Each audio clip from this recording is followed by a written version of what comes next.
2025 NEET का form भरते वक्त करीब 23 लाख बच्चों ने एक ही बॉक्स टिक किया, I want to become a doctor. लेकिन क्या तुम्हें पता है देश में एमबीबीएस की कुल सीटें हैं सिर्फ करीब 1.29 लाख, मतलब हर 30 बच्चे में से एक बच्चा। अब जरा ये सोचो, इन 23 लाख में वो बच्चा भी है जो गांव के सरकारी स्कूल से पढ़कर आया है, और वो भी है जो शहर में लाखों की कोचिंग लेकर दिन रात सिर्फ नीट की तैयारी कर रहा। पेपर तो एक ही है, लेकिन क्या रेस सच में एक जैसी है? अगर चुने गए तो मेहनत का फल, अगर रह गए तो किस्मत या कमी। लेकिन सवाल यह है, क्या यह सिर्फ मेहनत की कहानी है, या एक ऐसे सिस्टम की जहां सपना सबको दिखाया जाता है पर रास्ता कुछ ही लोगों के लिए आसान होता है? आज हम उसी सच की बात करेंगे, नीट की रेस का सच, जहां एक नंबर करोड़ों जिंदगियों की दिशा तय करता है।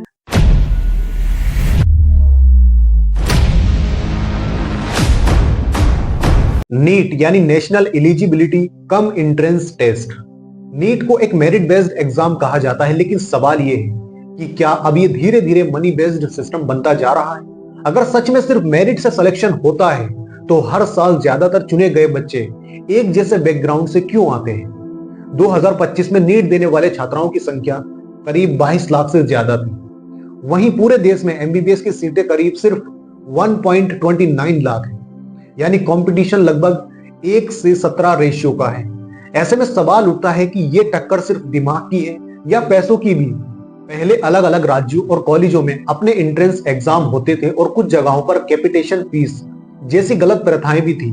नीट लाकर सरकार ने कहा कि अब एक एग्जाम होगा और सबको बराबर मौका मिलेगा, यानी मेरिट से एंट्री होगी। लेकिन हकीकत में रिपोर्ट बताती है कि टॉप रैंक और सेलेक्टेड छात्रों में ज्यादातर बच्चे उर्बान बैकग्राउंड और प्राइवेट स्कूल और महंगी कोचिंग से आते हैं।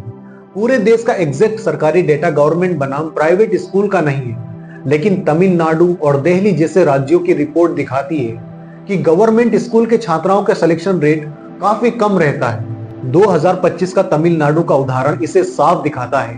नीट 2025 में राज्य से कुल करीब 76,181 स्टूडेंट क्वालिफाई हुए। इनमें से सिर्फ 4,062 स्टूडेंट गवर्नमेंट स्कूल से थे, यानी करीब 5.3%।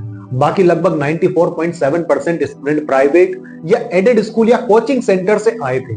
इसका मतलब यह है कि क्वालिफिकेशन रेट गवर्नमेंट स्कूल के लिए बहुत कम है, भले ही बाद में कोटा से कुछ सीटें मिल जाए। कुल मिलाकर यह सिस्टम ऐसा बन गया है जहां मेरिट सिर्फ टैलेंट पर नहीं बल्कि इस बात पर भी डिपेंड करती है कि स्टूडेंट के पास कितनी रिसोर्सेस है। इससे एक सवाल पैदा होता है कि अगर रैंक तय करने में कोचिंग और रिसोर्सेस पर खर्च करने की क्षमता अहम बन रही है तो मेरिट की जगह कहां रह जाती है फिर? 2010 में मेडिकल काउंसिल ऑफ इंडिया ने नीट का प्रस्ताव रखा। इसका ऑफिशियल उद्देश्य था देश में चल रहे कई एंट्रेंस एग्जाम को खत्म करना। उस समय 20 से ज्यादा एग्जाम, अलग अलग एग्जाम होते थे, जिनसे छात्राओं पर स्ट्रेस बढ़ता था और खर्च भी ज्यादा आता था। दूसरा बड़ा मकसद था कैपिटेशन फीस और करप्शन को रोकना। कई प्राइवेट मेडिकल कॉलेज में एडमिशन के नाम पर डोनेशन लेकर करोड़ों रुपए वसूले जाते थे। और तीसरा लक्ष्य था वन नेशन वन एग्जाम, यानी पूरे देश में एक ही परीक्षा ताकि हर छात्र को बराबर मौका मिले। कानूनी तौर पर सुप्रीम कोर्ट ने 2016 में नीट को मैंडेटरी बना दिया। इससे पहले 2013 में इसे एक बार रोका गया था, लेकिन बाद में फैसला वापस लेकर इसे फिर से लागू किया गया। सरकार का दावा यही था कि नीट से सिस्टम में इक्वलिटी और ट्रांसपेरेंसी आएगी, लेकिन सच्चाई कुछ और ही निकली।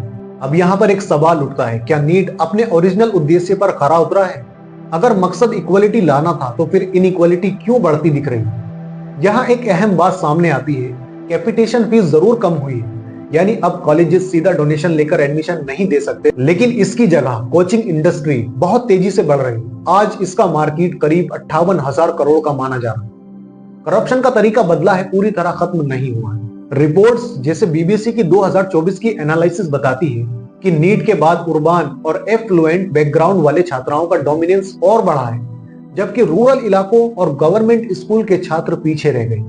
इसका मतलब यह निकलता है कि उद्देश्य तो अच्छा था, लेकिन मौजूदा सिस्टम ने एक नई तरह की इनइक्वलिटी पैदा कर दी। क्या सच में एक सिंगल एग्जाम से सबको बराबर मौका मिल पाया है? सोचिए, कोटा जैसे कोचिंग हब्स में कोचिंग, हॉस्टल और रोजमर्रा के खर्च मिलाकर एक साल का एवरेज खर्च करीब 1.5 से 3 लाख होता है। अगर कई छात्र क्लास 11 से 12 में 2 साल तैयारी करता है तो ये खर्च आसानी से लगभग 4 से 6 लाख तक पहुंच जाता है। अगर फिर से रिपीट करना पड़े तो कुल खर्च 8 से 10 लाख तक हो सकता है। इसके अलावा टेस्ट सीरीज, ऑनलाइन सब्सक्रिप्शन और बुक्स का अलग खर्च होता है। सब मिलाकर कुल रकम करीब 5 से 10 लाख तक पहुंच जाती है। एक मिडिल क्लास परिवार के लिए ये बहुत बड़ा आर्थिक बोझ है, ये समझना मुश्किल नहीं। नतीजा ये है कि बिना कोचिंग के नीट क्रैक करना आज भी पॉसिबल है, लेकिन अब ये बहुत रेयर होता जा रहा है। आम लोगों के लिए इसका मतलब ये है कि डॉक्टर बनना धीरे धीरे एक लग्जरी जैसा बनता जा रहा है। पहले जब नीट नहीं था तब मेडिकल कॉलेज में एडमिशन का सबसे बड़ा करप्शन था कैपिटेशन फीस या डोनेशन सिस्टम। मतलब अगर किसी छात्र के पास पैसा है तो वो लाखों करोड़ों रुपए देकर सीधा सीट खरीद सकता था, भले ही उसके नंबर कम हो। उदाहरण के लिए एक अमीर छात्र है 50 से 60 लाख रुपए देकर प्राइवेट कॉलेज में एमबीबीएस की सीट ले लेता था और ज्यादा मेहनती लेकिन गरीब छात्र बाहर रह जाता था। यानी तब करप्शन सीधे कॉलेज के गेट पर होता था। नीट आने के बाद यह तरीका काफी हद तक बंद हुआ। अब कॉलेज खुलेआम डोनेशन लेकर एडमिशन नहीं दे सकते, लेकिन करप्शन पूरी तरह खत्म नहीं हुआ, बस उसका तरीका बदल गया है। अब करप्शन ज्यादातर कोचिंग और तैयारी के सिस्टम में शिफ्ट हो गया है। आज नीट क्रैक करने के लिए महंगी कोचिंग, टेस्ट सीरीज, हॉस्टल और स्टडी पैकेज चाहिए, जिन पर साल के 2 से 5 लाख या उससे ज्यादा भी खर्च हो जाते हैं। मान लो एक गरीब परिवार का बच्चा बिना कोचिंग सरकारी स्कूल से पढ़कर तैयारी करता है, जबकि एक अमीर परिवार का बच्चा शहर में जाकर एलएन या आकाश जैसी कोचिंग में लाखों खर्च करता है, डमी स्कूल करता है और पूरा सिस्टम उसी एग्जाम के लिए सेट कर लेता है। पेपर वही है लेकिन मुकाबला बराबरी का नहीं। मतलब पहले पैसा देकर सीट खरीदी जाती थी और अब पैसा लगाकर रैंक खरीदी जाती है। इसके अलावा पेपर लीक, एजेंट्स और सेटिंग जैसी खबरें भी आती रहती है, जो दिखाती है कि सिस्टम में गड़बड़ी अब भी है, बस रूप बदल गया है। और जब से नीट एग्जाम आया है, आपने देखा होगा कि हर साल नीट के पेपर में कहीं ना कहीं गड़बड़ी हुई है, कहीं ना कहीं नीट का पेपर लीक जरूर हुआ है। तो साफ है, पहले करप्शन कॉलेज के एडमिशन में था, अब करप्शन एग्जाम से पहले की तैयारी और एक्सेस में है। तरीका बदला है लेकिन असमानता और फायदा अब भी पैसे वालों को ही मिल रहा है।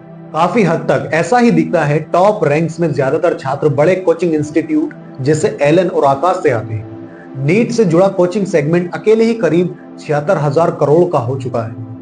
कोटा मॉडल इसका बड़ा उदाहरण है, जहां लाखों छात्र अपने घर और शहर छोड़कर आते हैं और भारी प्रेशर में रहकर तैयारी करते हैं। यानी तस्वीर यही बनती है कि नीट की तैयारी अब काफी हद तक कोचिंग इंडस्ट्री पर टिकी हुई नजर आती है। अगर कोचिंग जरूरी बन गई है तो फिर नीट को पूरी तरह मेरिट बेस्ड कैसे कहा जाए? यही एक काउंटर क्वेश्चन उठता है। अगर सिर्फ नेचुरल टैलेंट ही काफी होता तो फिर हर साल 90% से ज्यादा टॉपर बड़े कोचिंग इंस्टीट्यूट से क्यों आते दिखते हैं? इससे यह संकेत मिलता है कि मौजूदा सिस्टम अब ज्यादातर कोचिंग की क्वालिटी को परख रहा है, ना कि सिर्फ किसी छात्र की इंडिविजुअल मेरिट को। और यही सबसे बड़ी, अगर हम देखें तो गरीब परिवारों में भी बहुत से बच्चे होते हैं जो बहुत मेहनती और टैलेंटेड होते हैं। उनमें काबिलियत की कोई कमी नहीं होती, कमी होती है सिर्फ मौकों की। लेकिन उनकी मजबूरी यानी गरीबी उन्हें पीछे खींच लेती है। महंगी कोचिंग नहीं है, अच्छा स्टडी मटेरियल नहीं, शांत जगह नहीं, कई बार तो पढ़ाई के साथ घर चलाने की जिम्मेदारी भी। नतीजा यह होता है कि जो बच्चे आगे जा सकते थे उन्हें रेस में उतरने का सही मौका ही नहीं मिल पाता। अगर हालात बराबर होते तो शायद आज सबसे ज्यादा टॉपर्स उन्हीं घरों से निकलते, क्योंकि टैलेंट वहां भी है, बस सपोर्ट नहीं है। यही असली सवाल है, क्या हमारा सिस्टम टैलेंट चुन रहा है या उन लोगों को जिनके पास टैलेंट के साथ साथ पैसे भी है? इस एग्जाम्स में एक प्रॉब्लम देखने को मिलती है, प्रेशर। यह सवाल भी उठता है, क्या सिस्टम परफॉर्मेंस से ज्यादा प्रेशर बना रहा है? कोटा में 2023 में 26 से 32 छात्राओं की सुसाइड की रिपोर्ट आई। वहीं 2024 में 17 मामले सामने आए और 2025 में अब तक संख्या कम है, लेकिन समस्या बनी हुई है। ये दबाव, एज लिमिट, सोशल शेम और फैमिली एक्सपेक्टेशन से और बढ़ जाता है। रिपोर्ट्स और ग्राउंड रियलिटी बताती है कि नीट से जुड़ा स्ट्रेस इन वजहों से बढ़ता है। पहला होता है एज लिमिट और ड्रॉप कल्चर। 2 से 3 साल या उससे ज्यादा सिर्फ एक एग्जाम के लिए देना बहुत बड़ी बात है। और दूसरा सोशल प्रेशर। रिश्तेदार या घर वाले कहते हैं कि फला का हो गया, तुम्हारा क्यों नहीं हुआ? ये एक बहुत बड़ा फैक्टर है। और तीसरा फैमिली एक्सपेक्टेशंस, खासकर गरीब या मिडिल क्लास में, जहां बच्चे पर पूरा परिवार टिका हुआ होता है। और चौथा हाई स्टॉक्स, एक पेपर और पूरा करियर उसी पर डिपेंड होता है। जब किसी बच्चे को लगता है कि अगर ये नहीं हुआ तो मैं कुछ नहीं हूं, तभी स्ट्रेस डिप्रेशन में बदल जाता है। यही से सुसाइड का रिस्क और ज्यादा बढ़ जाता है। लेकिन मेरा एक सवाल है, हमें एग्जाम की दौड़ में क्यों दौड़ाया जाता है? हमें स्किल्स क्यों नहीं सिखाई जाती जो हमें लाइफ टाइम काम आएगी? जो टाइम हम एग्जाम्स की तैयारी में लगाते हैं, अगर हम वही टाइम स्किल सीखने में लगा दें, तो क्या हमारे लिए अपॉर्चुनिटी नहीं होगी? एग्जाम्स सिर्फ स्ट्रेस को बढ़ाता है, स्किल्स इंसान के दिमाग को जिंदा रखती है। आज सिस्टम बच्चों से कहता है पहले रैंक लाओ फिर जिंदगी शुरू होगी, जबकि होना यह चाहिए कि जिंदगी में काम आने वाली स्किल सीखो, सोचने की ताकत, practical knowledge, communication, care, innovation. आज क्या हो रहा है? स्कूल नंबर के लिए, कोचिंग रैंक के लिए, बच्चा मशीन बन जाता है। डॉक्टर बनने के लिए empathy, patient handling, decision making, team work जैसी स्किल्स चाहिए, जो एक MCQI एग्जाम कभी नहीं माप सकता। फिर भी पूरा सिस्टम एक पेपर पर टिका है। पहले जहां 10 बच्चों में से एक को मौका मिलता था, आज 20 से 25 बच्चों में सिर्फ एक ही को चुना जाता है। यही वजह है कि कंपटीशन रेशियो हर साल और टफ होता जा रहा है, और इसका असर सबसे ज्यादा पड़ता है उन बच्चों पर जो गवर्नमेंट स्कूल से आते हैं, कोचिंग अफोर्ड नहीं कर सकते, पहली पीढ़ी के लर्नर हैं, या जिनके पास बैकअप नहीं है। अमीर घर का बच्चा 2 से 3 साल ड्रॉप लेकर फिर कोशिश कर सकता है, लेकिन गरीब बच्चा अक्सर 1-2 कोशिश के बाद रेस से बाहर हो जाता है। हर साल नीट देने वाले एस्पायरेंट बढ़ते जा रहे हैं, तो सवाल उठता है कि MBBS सीट्स उतनी क्यों नहीं बढ़ी? सच ये है कि सीट्स तो बढ़ी हैं। 2014 से 2025 के बीच लगभग डबल होकर करीब 50,000 से बढ़कर 1.29 लाख तक पहुंची है, जो सरकार के एफर्ट्स को दिखाता है। लेकिन इसी दौरान एस्पायरेंट की संख्या लगभग ट्रिपल हो चुकी है, इसीलिए कंपटीशन का रेशियो आज भी बहुत टफ बना हुआ है। और दूसरा सवाल, और क्या हर कोई इसे अफोर्ड कर सकता है? तो प्राइवेट मेडिकल कॉलेज में फीस राज्यों के हिसाब से अलग अलग होती है, लेकिन आमतौर पर जो एक MBBS कोर्स की कुल कॉस्ट होती है वो 50 लाख से लेकर 1 से 2 करोड़ तक पहुंच सकती है। गवर्नमेंट कोटा की सीट में फीस कम होती है, लेकिन ऐसी सीट्स बहुत लिमिटेड है। इसका मतलब साफ है, अगर कोई गरीब बच्चा सरकारी सीट नहीं पा सका, तो उसका डॉक्टर बनने का सपना यहीं लगभग खत्म हो जाता है। सवाल यह है कि नीट ने गरीब छात्राओं को ज्यादा मौका दिया या प्राइवेट कॉलेज को एक बड़ा बिजनेस बना दिया? जवाब दोनों तरफ जाता है। कंपटीशन फीस अब इलीगल हो गई है, लेकिन हाई फीस पूरी तरह से लीगल है। नतीजा यह हुआ कि प्राइवेट कॉलेज का बिजनेस और बढ़ गया। मेरी एक सीधी राय है, अगर किसी देश में डॉक्टर बनने का सपना सिर्फ मेहनत से नहीं बल्कि पैसे, पहुंच और सेटिंग से तय हो, तो समझ लो दिक्कत बच्चों में नहीं सिस्टम में। सरकार से सवाल ये है, क्या आपका काम सिर्फ एक एग्जाम कराना है, या ये भी देखना है कि हर बच्चे को बराबरी से तैयारी का मौका मिले? गांव का बच्चा भी शहर के बच्चे की तरह है, उसी भरोसे से सपने देख सके। और जो लोग करप्शन करते हैं, चाहे पहले सीट बेचकर या आज रैंक और सिस्टम में गड़बड़ी करके, उनसे बस इतना कहना है, आप एक सीट नहीं किसी का पूरा भविष्य बेचते हो। और समाज से भी एक अपील है, हर बच्चे पर यह बोझ मत डालो कि डॉक्टर नहीं बने तो कुछ नहीं बने। हर बच्चा नीट रैंक नहीं है, वो एक इंसान है जिसकी अपनी काबिलियत, अपना रास्ता हो सकता है। आज जरूरत इस बात की है कि हम रैंक नहीं रास्ते बढ़ाएं, सीटें नहीं मौके बढ़ाएं, और एग्जाम से ज्यादा एजुकेशन को मजबूत बनाएं। क्योंकि जब तक सिस्टम ऐसा रहेगा कि कुछ बच्चे उड़ेंगे और कुछ जमीन पर रहेंगे, तब तक हम मेरिट की नहीं मजबूरी की जीत देख रहे होंगे। अगर कोई बच्चा सिर्फ इसलिए डॉक्टर बनने का सपना छोड़ दे क्योंकि उसके माता पिता अमीर नहीं, तो क्या ऐसे देश की हेल्थ केयर सिस्टम को सच में मजबूत कहा जा सकता है? ये सवाल आपके लिए है। Thank you.